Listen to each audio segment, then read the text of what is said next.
Bom trabalho para você, a semana continua e a gente se vê na quinta-feira que vem. Volto com você, tchau, boa noite. Bom, a gente segue com Brasília. Nós vamos fazer conexão agora para a nossa entrevista que anunciamos ao longo da programação. O senador Eduardo Girão gentilmente vai conversar com o Estúdio Oeste. Senador, muito boa noite, tudo bem? Muitíssimo boa noite, Silvio, muitíssimo boa noite também a Fabiana Barroso, Flávio, uma honra estar participando com vocês. Nesse instante eu vi ali a Ruth, aqui bem próximo do nosso gabinete, fazendo essa intervenção no programa. Senador, inicialmente eu queria transferir aqui o sentimento do nosso chat, do público da Revista Oeste, que está com a gente desde o Oeste Sem Filtro, às 15:06 até agora, de reconhecimento pelo seu trabalho. E a gente deve parabenizá-lo, sim, e eu me incluo entre as pessoas que devem parabenizar o senhor pela postura na Comissão de Constituição e Justiça, fazendo o papel de um parlamentar durante uma sabatina e não de um chá de comadres, vamos dizer assim. O senhor fez as perguntas que muita gente queria fazer. Mas o resultado está posto, o placar foi um pouco apertado, porém, Flávio Dino será ministro do Supremo Tribunal Federal. A pergunta que fica, senador, o ano está praticamente acabando. Eu escutei hoje o presidente Rodrigo Pacheco anunciar que no primeiro semestre deve pautar, por exemplo, a PEC sobre decisões monocráticas e outras ações. Senador, o Senado sentiu a pressão popular, mesmo aprovando o Flávio Dino? Será que o Senado sentiu o desejo, o anseio da sociedade de que o Brasil está entendendo que talvez esse não seja o caminho? Silvio, em primeiro lugar, eu quero parabenizar o povo brasileiro que se manifestou. Eu fui para as manifestações em São Paulo no domingo, aqui em Brasília também no domingo. Acompanhei, mobilizamos juntos e chegou. Mas é da consciência de cada um. Essa história do voto ser secreto é um absurdo. A gente precisa acabar desde o primeiro dia que nós assumimos o mandato. Eu assumi em 2019, um grupo pequeno de parlamentares briga por isso, mostra o voto quando é para presidente do Senado. Ontem, muitos filmando, eu também filmei o voto eletrônico, mostrando como é que faz, porque eu acho que isso é um dever nosso perante o nosso eleitor. Não quero julgar absolutamente quem não faz isso, mas tem que arcar com as consequências, né, dos ônus e os bônus da sua escolha.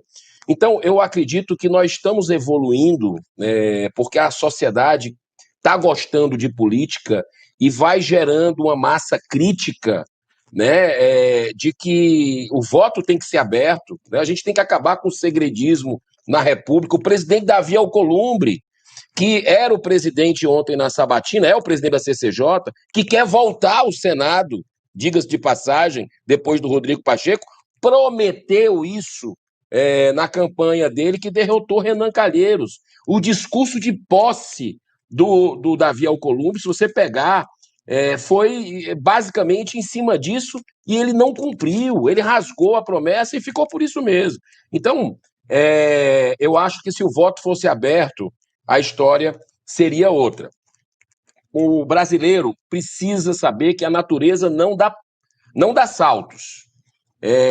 A gente está numa conquista quase que diária, buscando algumas vitórias. Tivemos na semana passada, Silvio, uma vitória, na semana passada, não, há 20 dias atrás, a questão da PEC, do fim, que limita, na verdade, as decisões monocráticas. Nós aprovamos por poucos votos, diga-se de passagem. Deveria ter sido por unanimidade, porque resguarda as prerrogativas do Senado Federal. Então, quem votou a favor, no meu modo de entender, penso quem pensa diferente, simplesmente se rebaixou, se curvou ao Supremo Tribunal Federal, que usa e abusa dessa casa. Infelizmente, é isso que a gente tem visto. Ontem mesmo, tinham ministros ligando para senadores, pedindo voto para o Dino, segundo a própria imprensa mostrou durante esses dias, como aconteceu no pedido para o Rodrigo Pacheco ser eleito, como aconteceu nessa PEC, que foi uma vitória do povo brasileiro, que nós conseguimos aqui no Senado, mas demos um passo atrás ontem, colocar um comunista que debocha do parlamento, que é agressivo com parlamentares, com ironia, assim, com tudo que ele fez na CPMI do dia 8 de janeiro, sabotou, boicotou, com jornalistas hoje sendo vilipendiados, passaporte retido. Falei na sabatina ontem e ele não respondeu, veio querer tergiversar, né? Então, assim, ficou muito claro para os senadores o que é que vai acontecer, né? E não é com eles. Talvez não, pode até ser, porque esse tipo de postura a gente revela, a gente percebe muita coisa, o que é que pode acontecer, mas os nossos filhos e netos, né? Mas eu confio muito que em 2026, e esse fica o sinal para a gente, temos que continuar fortes, mobilizados, para em 2026 trocar grande parte desse Senado Federal, porque 2/3 nós vamos ter a oportunidade de trocar. Então nós temos que colocar a gente e perguntar o que é que você pensa do voto aberto? O que é que você vai fazer pelo voto aberto? O que é que você pensa sobre impeachment de ministro? O que é que você pensa sobre mandato? Porque o presidente Rodrigo Pacheco hoje, e eu participei da reunião de líderes, garantiu para os líderes hoje que vai colocar em pauta em fevereiro questão de fim da reeleição, né, do executivo, mandato, a questão, por exemplo, de sincronicidade entre eleições únicas no Brasil, para não ficar de 2 em 2 anos a gente tendo que ter eleição municipal, depois eleições para governo. Isso causa uma instabilidade no país que o cara já começa o ano e com a reeleição pensando em como fazer com o populismo, usando o populismo, para continuar. Isso é muito ruim para o Brasil, sob todos os aspectos. Ele falou também dos mandatos para ministros, que no começo do ano vai colocar mandato, vai pautar para a gente debater, votar nas comissões e no plenário o mandato para ministro do Supremo, a questão da idade mínima, um processo de escolha diferente também para ministro do Supremo. Tudo isso eu acho que são conquistas que a gente vai cobrar e que a gente tem que acreditar. Então, eu digo para as pessoas que estão com a ressaca moral, é normal, o brasileiro tá chateado, porque faltaram 6 votos. 6 votos para a gente conseguir derrotar o Flávio Dino, né? Mas não deu, mas hoje, para você ver, um dia é da caça, outro é do caçador. Hoje nós tivemos 2 grandes vitórias sobre o governo Lula, né, que abateu aqui os senadores, os deputados, aqui no Congresso Nacional hoje, que foi os vetos tanto da desoneração da Folha, quanto a questão do marco temporal. O Senado se levantando de novo, deu um passo atrás, repito, ontem, que não era para ter dado, se aparta um pouco da sociedade, mas hoje volta e a gente espera que no bicentenário, ano que vem, nós temos o bicentenário do Senado, né? Que ele se aproxime de vez da sociedade e não se aparte mais. Boa noite, senador Girão. Prazer recebê-lo aqui conosco. Realmente, ontem eu acompanhei a sabatina, estava junto com vocês e eu vi a indignação de todos vocês ali, né, que formaram uma coalizão de interesses e interesses que defendem o povo brasileiro, basicamente. E a gente vê aquelas minúcias, né, de realmente não terem respeito, não somente pela lei, mas quando um colega fala, né, parece que a gente está lá na 5ª série, senador. Realmente precisa ter muita paciência. Mas veja, senador, realmente não existem palavras na lei que são à toa, né? A gente tem a lei aí de responsabilidade que fala que não pode ter atividade político-partidária. E aí o seu relato hoje só nos confirma aquilo que a gente vem tentando apontar, ou como jornalista, ou como ser alguém do direito aí. É muito complicada essa parte, né? Que os ministros têm essa intimidade, tanto com a mídia, né? Que não deixa de ser uma atividade política, e uma política partidária a partir do momento que eles tomam partido tanto de alguma causa como defender, às vezes, um partido político. Então, realmente aquilo no fundo, dá até para fazer filosofia em relação ao que eles estão fazendo. Então, a gente tem aí, isso serve para ânimo, vamos tentar animar as pessoas. Então, a gente tem aí algo do Pacheco que está acordando e promete, então, vir com medidas que mostram um Senado mais forte. E aí, a minha pergunta para o senhor é bem direta em relação às falas do decano do Supremo, né, o Gilmar Mendes, em retaliação ali ao que vocês votaram, e ele dizendo, né, a raiva dele ali foi muito grande, e eu achei extremamente desrespeitoso, ainda mais sendo o decano do Supremo. Então, como foi isso aí nos bastidores e se realmente a gente pode ter esperança de que ano que vem o Senado vai tomar a atitude aí de retomar as pautas para não ter essa atividade político-partidária? Fabiana, você pode ter certeza que nós temos senadores aqui que estão sendo muito valentes, né? Trabalhando no limite das suas forças para que o Senado se levante. E junto com a população nós vamos conseguir isso. Porque se tem uma coisa que político qualquer respeita, é um povo organizado que sabe se manifestar de forma ordeira, pacífica, respeitosa, mas com firmeza. Então, o dia de hoje foi um avalanche nas redes sociais, né? Eu sou um parlamentar que gosto de andar nas ruas, nem que seja numa padaria, no mercado, numa feira, quando o final de semana, e eu já senti hoje aqui em Brasília o clima, né, de indignação das pessoas. E isso tem um despertar de consciências, né? Tem um despertar. Eu acho que está havendo um levante muito interessante. E o Gilmar Mendes, o ministro Gilmar Mendes, chamar de pigmeu moral o Senado Federal, né? Inclusive tem o senador Jorge Seife, fez um voto de repúdio, eu apoiei, nós vamos cobrar na semana que vem para votar no Senado um voto de repúdio, porque é o mínimo que o Senado tem que fazer oficialmente, digamos assim, com relação a essa declaração infeliz, agressiva, que mostra que tem um poder que se acha acima dos demais, que é o Supremo Tribunal Federal, que hoje manda e desmanda no país ainda. E o que me preocupa, Fabiana, é esse alinhamento que existe ideológico, porque é um tribunal político, e hoje está ligadinho ideológico com o governo Lula, né? Então nós temos dois poderes e o legislativo, mais do que nunca, precisa ter altivez, né? É isso que o brasileiro, mínimo que a gente espera.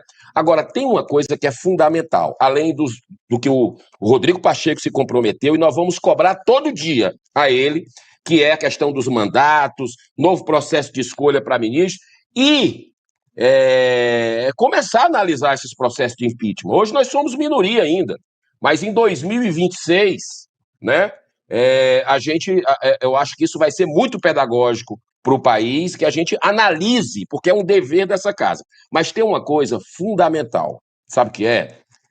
O fim do foro privilegiado. E você sabe onde é que está, Fabiana, e você que está nos assistindo no programa Estudo Oeste?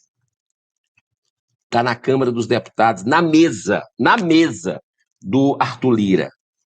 Agora eu vou te contar uma notícia boa. O Senado Federal já aprovou.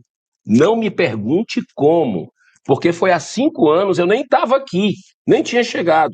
Aprovou, e está há 5 anos, completou essa semana, na gaveta do Arthur Lira. Nós temos que voltar às ruas, e o brasileiro, graças a Deus, perdeu o medo de voltar às ruas, está enfrentando, está vencendo isso, porque é natural, a armadilha que foi criada aqui no dia 8, inclusive com a omissão do governo federal, e na CPI ficou muito clara a blindagem deles para não deixar a gente investigar. Então foi uma situação muito cômoda, né, do que aconteceu, e tem hoje gente inocente presa, direitos humanos vilipendiados, advogados sem acesso aos autos. Inclusive nós tivemos na OAB essa semana, aqui na sede nacional, conversando com o vice-presidente e toda a diretoria, né? E nós estamos denunciando fora do Brasil o que está acontecendo também, na OEA, na ONU, em outros seminários, e vamos continuar, tá? Porque no Brasil não temos democracia, é bom que se diga isso, né? Mas você pode ter convicção que lá na Câmara dos Deputados a gente precisa voltar às ruas para cobrar os parlamentares, os deputados federais, que essa é a prioridade. Essa é a prioridade. Não apenas a PEC, que nós aprovamos aqui, Silvio. Nós já aprovamos a PEC aqui, que limita as decisões monocráticas, mas está lá com Arthur Lira e ele está ensaboado, né? Está ensaboado, não sei se está recebendo pressão do STF, até vi isso na mídia também, né? Mas ele tem que colocar, os deputados têm que se unir, né? E lá a oposição é até mais forte e robusta do que no Senado, né? Para colocar isso em pauta lá na Câmara e aprovar o que a gente fez aqui. Porque aí vai ser promulgação, não precisa de Lula, não. É PEC, é promulgação, né? Então, aí a gente dá uma barrada no Supremo Tribunal Federal. Mas, voltando para o fim do foro, temos que votar lá na Câmara, aprovar o fim do foro, porque aí eu vou fazer um desenho aqui para vocês, certo? Olha aqui, isso aqui é o símbolo, ó, não sei se dá para ver, é o símbolo do infinito, né? É exatamente o que acontece. O STF está aqui e o Senado está aqui, tá? Então, exatamente por causa do foro privilegiado, os processos dos senadores e deputados também ficam na mão dos juízes do Supremo.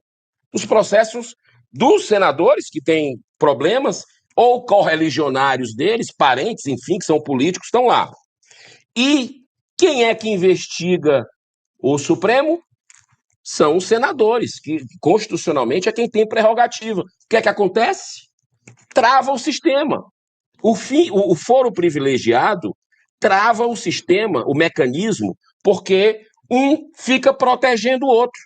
É isso que acontece. Na hora que nós acabarmos com o foro privilegiado no Brasil, esses processos dessas autoridades caem, vão lá para a primeira instância, e aí não vai poder ninguém pegar na mão de senador, ministro de Supremo, como hoje a gente vê aí certas situações que preocupam bastante a nação com essas interferências de um poder sobre outro. Senador, boa noite, uma honra novamente estar conversando com o senhor. Espero que não tenha problemas nessa entrevista como tivemos na última vez que nos falamos. Eu queria fazer uma pergunta, na verdade, dupla, né? Desenvolvendo aqui um pouco o que a doutora Fabiana falou. Em primeiro lugar, votar em senador nas próximas eleições. O Senado, na verdade, a eleição específica para senador, ela de certa forma é uma das menos democráticas, porque a boa parte dos senadores não são eleitos pelo povo, né? Não é uma decisão do povo, ela fica muito travada nas decisões dos partidos. Aliás, acho que a boa parte da explicação de por que o Brasil já chegou a ter 41 partidos é por causa do Senado, né? E ele que trava, como o senhor acabou de explicar, o STF. O que o povo pode fazer em relação a isso, sendo que boa parte desses votos, né, a gente fica muito travado, principalmente nos estados com menor população, no voto dos caciques partidários. Mas mesmo um país, um estado extremamente populoso como São Paulo, nós tivemos opções, assim, vamos dizer, quase terríveis nas últimas eleições para o Senado, né? Todo mundo que eu conheço teve que votar, principalmente quando teve aquela votação de 2 senadores, tapar o nariz, apertar o botão na urna, pelo menos para um deles. E a outra questão, desenvolvendo o que o senhor também está falando aí, tem esse acordão, ou seja, a gente sabe que o Flávio Dino ele foi indicado quando já estava lá praticamente tudo bem, muito bem acordado.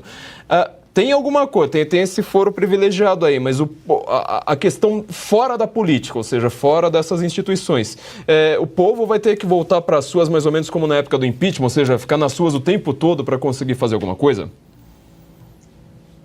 Olha, as grandes mudanças que ocorreram nesse país foram através de povo na rua, né? Nós temos esse histórico aí, e eu acho que essa mobilização precisa acontecer, porque os parlamentares eles têm uma medição disso, né? Não são pesquisas apenas, é o sentir na rua. E eu vou te falar uma coisa, eu sou do Ceará, né? E percebo onde eu ando no interior, as pessoas acompanhando. Sabe por quê, Flávio? Ou a gente aprende pelo amor, ou a gente aprende pela dor. Olha o que nós estamos vendo hoje. Eu vou te pegar o exemplo de hoje apenas, tá? Todo dia eu denuncio isso aqui esse governo perdulário do PT, o que faz com o nosso dinheiro, o que está fazendo. Um governo que se diz o pai dos pobres, o defensor do social, o governo do social. Você já ouviu isso? Mas de agora, a polêmica do dia aí foi a questão da Dilma. Né? A Dilma, num voo de primeira classe, e aí um veículo independente, que são poucos, como vocês, e eu quero parabenizar, agradeço todo dia a Deus por vocês, e isso nos traz um ânimo, né? E um veículo independente colocou hoje o preço da passagem. Varia, o mínimo, o mais barato naquele dia que ela veio, né? No sábado, que a presidente Dilma, do BRICS, né?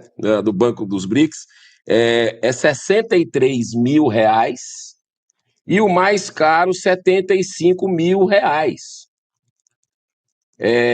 Um trecho.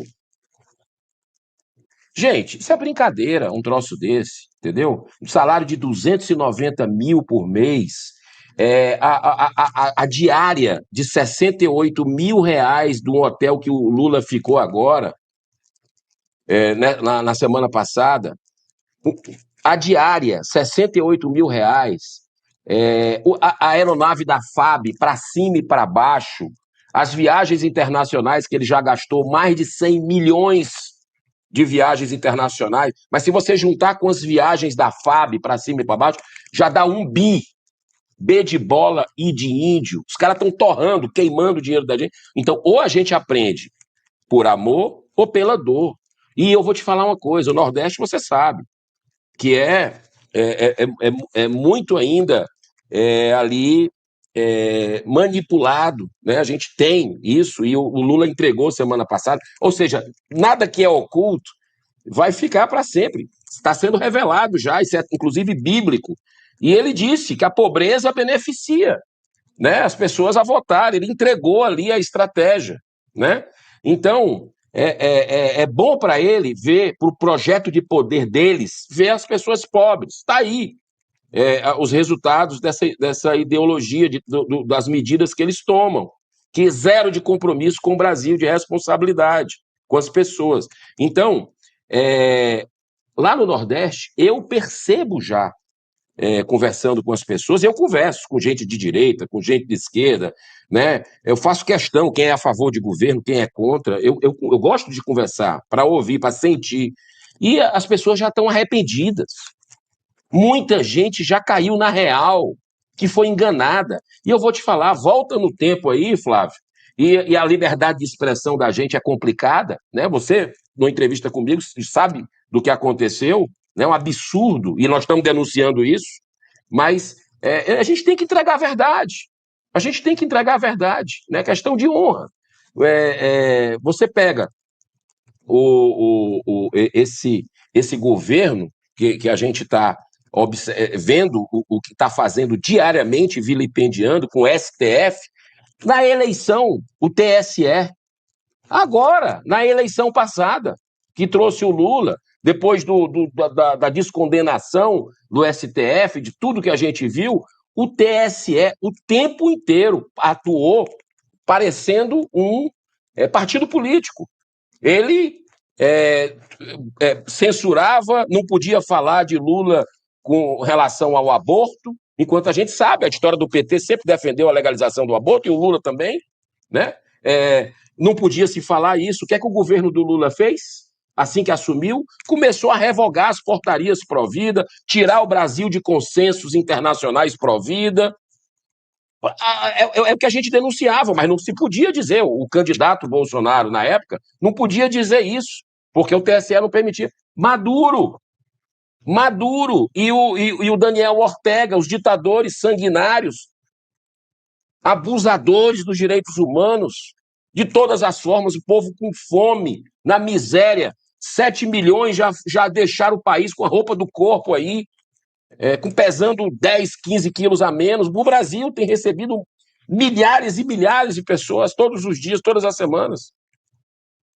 Como é que se passa a mão na cabeça dessa turma E ele recebeu aqui logo no começo do governo dele, estendeu o tapete vermelho, mas não se podia, a gente não podia dizer isso, dessas relações dele lá durante a campanha. Então, o sistema não queria realmente a continuidade do projeto passado, que particularmente eu vejo alguns equívocos, né?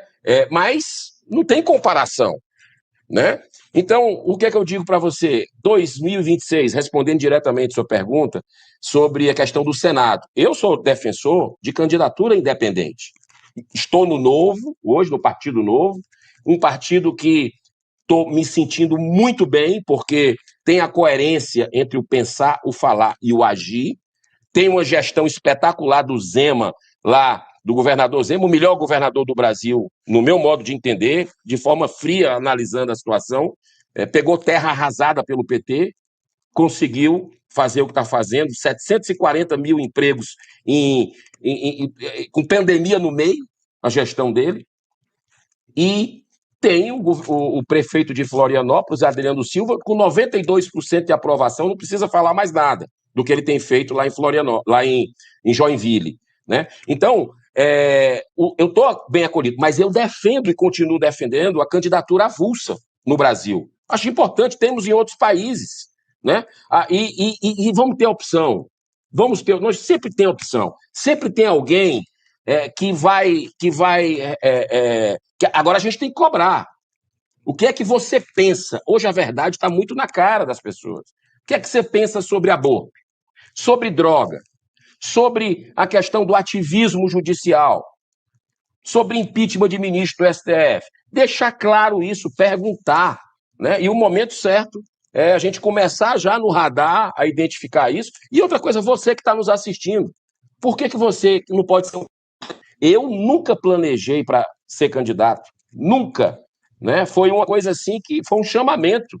E eu seguia, e coloquei meu nome com a possibilidade mínima de ser eleito, porque nós estávamos brigando pela vaga que era do presidente do Senado na época. Foi a vaga que eu entrei, do presidente do Senado na época. Era Davi contra Golias, né? E nós conseguimos, no alinhamento estelar, Deus abençoou, multiplicou, a informação chegou para as pessoas, a gente com estrutura mínima, ele com toda a estrutura de prefeitura, de estado, e a gente com o povo ali levando, não consegui nem rodar o estado todo. Essas imagens que vocês estão vendo aqui são de algumas cidades que eu consegui, dos 184 municípios do Ceará, eu só fui a 60. Não tinha estrutura. A turma de avião, de helicóptero, de carro. Mas nós conseguimos, né? E eu acho que a gente, se você sentir esse chamado, vá para a política. Ano que vem tem eleição. Ano que vem é chave. Tem eleição para prefeito, para vereadores. Se sentir essa missão, é uma missão de vida. Isso não é carreira, é missão de vida que temos muito a fazer por esse país, porque esse país não é rico, não. Esse país é riquíssimo. Você vê o que saquearam esse país, essa turma que está aí no poder de novo, durante décadas. E esse país ficou de pé. Então, nada como um dia atrás do outro, eu acho que esse aprendizado está vindo rápido e nós vamos depois aí conseguir celebrar muitas vitórias com essa conscientização do povo brasileiro que está acompanhando e está cobrando os seus representantes cada vez mais. Senador Eduardo Girão, mais uma vez, obrigado pela gentileza de conversar com a gente aqui no Estúdio Oeste, nas noites de quinta-feira. O reconhecimento do público, eu acho que está mais do que claro. Parabéns mais uma vez pelo trabalho. Um grande abraço. Muito obrigado. A generosidade das pessoas é meu dever. Eu sei das minhas inúmeras limitações e imperfeições, mas, Silvio, parabéns pelo trabalho. O que vocês estão levando de informações, de verdade para as pessoas, com esse trabalho independente, Fabiana, Flávio, todos vocês que fazem esse veículo, respeitadíssimo no Brasil. É impressionante, eu pego um Uber, as pessoas comentam, estava aqui assistindo, estava ouvindo Oeste Sem Filtro, né? E também esse programa que está fazendo realmente aí no Estúdio Oeste uma grande diferença no cenário nacional. Muita paz, Deus abençoe vocês e vamos que vamos, porque outras vitórias virão.